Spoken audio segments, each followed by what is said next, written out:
Hey guys, I hate that we are not in person and you are not in this classroom like normal, but things are just not working out right now for us to be together. But we know that God is in control in this whole situation. So I'm going to teach you guys and talk to you a little bit about photography today. And this is something that you can do at home. I know we are limited with supplies. Most of you may have pencil and colored pencils at home, but not everyone. So I'm trying to be very creative with what you can do and what you can use with things at home. So most everyone has a cell phone, or your parents do if you're in middle school, to where you can do some photography. So today we're going to be talking about 5 art elements or principles of design, and how we can meet each one of these through photography. Now I have this example here. We're just going to highlight 5 of these, and these are probably the 5 most popular and the 5 that are going to be easiest for you to find.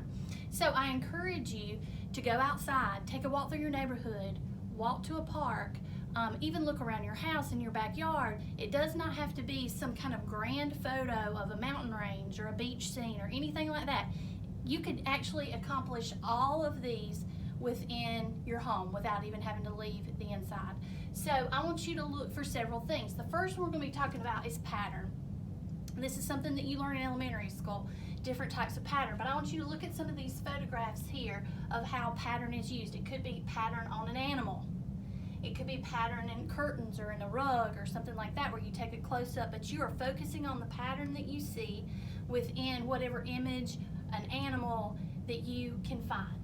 Of course, you know, you're probably not going to be going to the zoo or anything like that, but you may have some type of birds in your yard that you could photograph, or anything that shows a different type of pattern, okay? You guys are going to be photographing also balance, okay? This is an image where the flower is in the center of the page. You see it's some asymmetrical image, things that are symmetric or asymmetric. For example, the flower is asymmetric. Or you can do something that's balanced. 2 chairs, 2 lamps with 1 image in the middle. Okay, this shows balance. Now, this one is a little bit different with the cactus that you see. There's 1 large, but then there's 2 small. But instead of this being the only cacti in the image, there's several here to balance it out.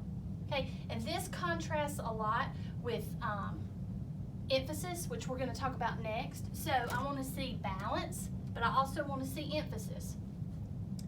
If you would have left out these other images, imagine this is, you know, in your neighborhood, these are trees.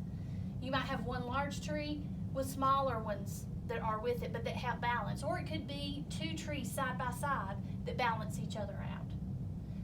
If you wanted to show emphasis, which is our next category, or number 3, if you had just 1 tree with kind of a plain or blank background, that would show emphasis. Here, like this single white cat on this dark background, okay, there's an emphasis of texture, emphasis of color that is completely different than everything else that's behind it. Same thing here. You can look in your kitchen. It could be markers. You're looking at a box full of markers or a box full of crayons, and you have all crayons that are neutrals and have 1 bright red crayon in the mix. Or emphasis of 1 thing standing out, 1 bird in your yard. Our next category is variety. That's when you see a bunch of different types of items all together. Okay, for example, the beads. This is close-up, normally, shots of things. It could be dog food. It could be canned items that are laying all kinds of different ways that you put down inside of a box and take a picture of.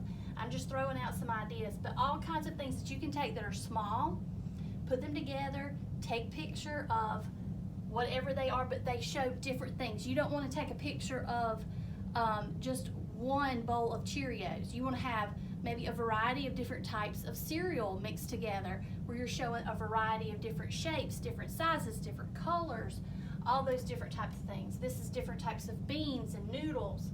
This is a variety of butterflies. So take the opportunity to look inside your house or outside in the yard. It could be different types of sticks, different types of leaves. There's so many different options there. And the last one is unity. These are some things that I want you to look for in unity. These are all buildings that are all, of course, in the same direction. Okay, this is a picture of a band where they all are unified in the same type of things. Things can be different. Like, for example, here with the cows. The cows are not all exactly the same, but it's a group of cows. There's unity within this. Also look at how this is repeated with the water below, how you have this reflection. There's unity not only in the subject matter of the cows, but also there's unity with it being reflected. If you live close to a body of water like a pond or a stream, really take opportunity to go look for reflection with that so you can kind of use that for balance, or it could be for unity or some different things. Now, your assignment for me, and this assignment is for 1 week's worth. So whenever I'm giving this assignment to you on Monday, this is something that you're going to work on the entire week.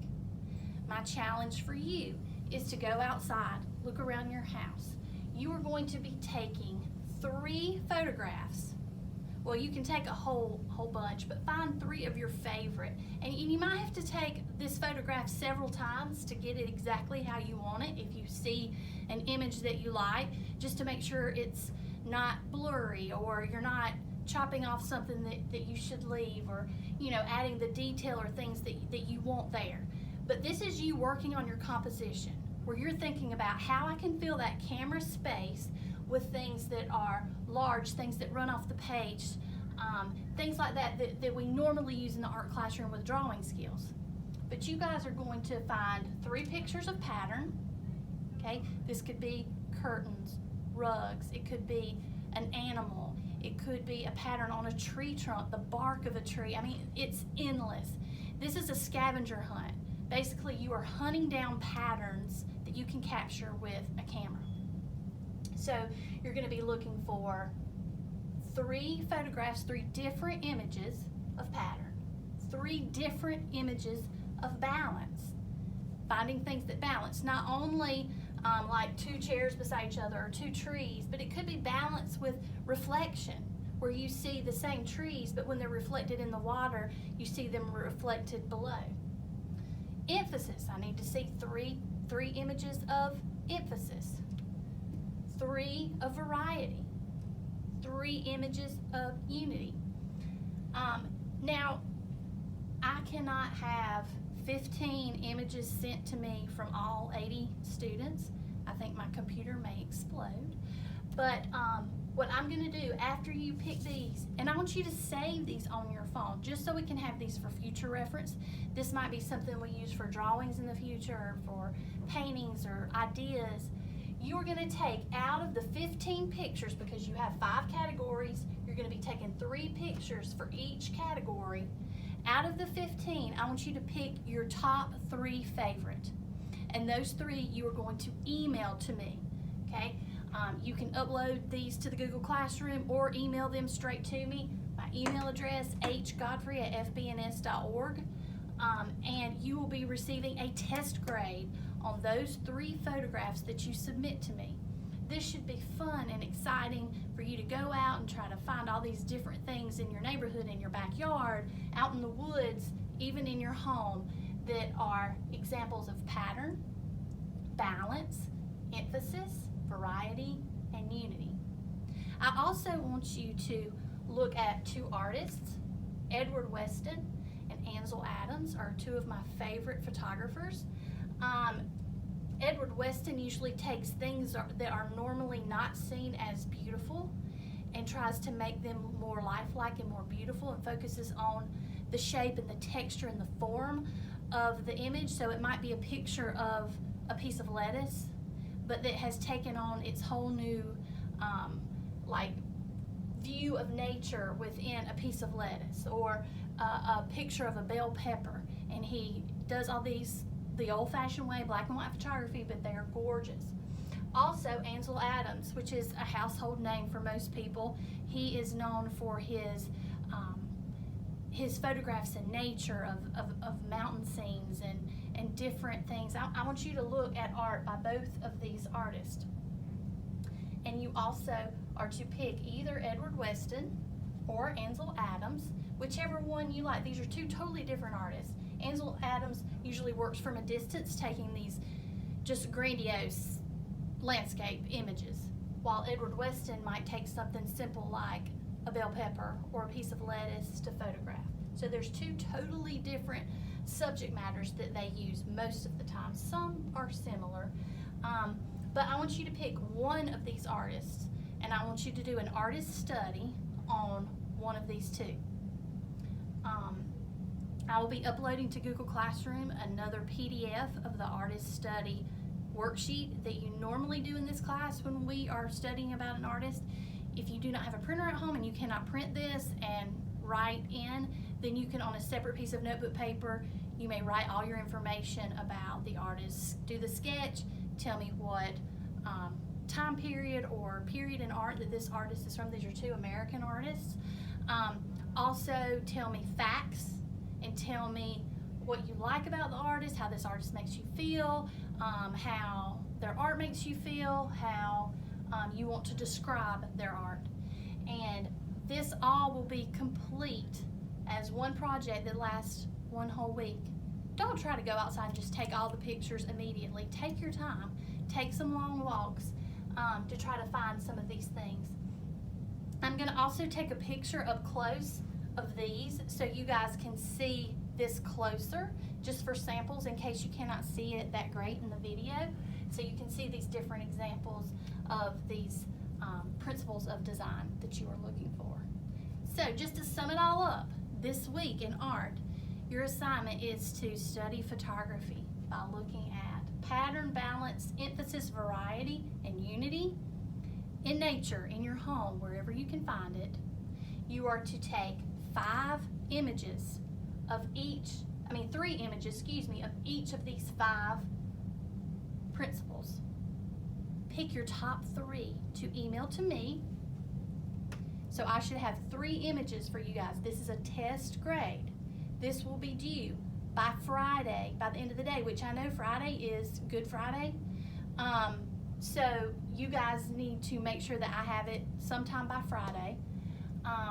And then you are to either download and write inside of the artist study about one of these 2 artists, or you are to print your information from the worksheet online onto a piece of notebook paper, answering the questions and doing the small thumbnail sketch of one of the photographs by one of these artists. I hope I've made this pretty clear. If you have any questions, please email me or contact me on Google Classroom. I will be glad to help. I miss seeing you guys. I hope that everyone's getting outside and enjoying the weather when it's pretty outside, and that you're maybe enjoying time with your family, and we hope that we'll be back in school as soon as possible. I miss seeing everyone here, and I miss working with all of you guys. I hope you have some great time working on this and enjoy some photography. Bye, guys.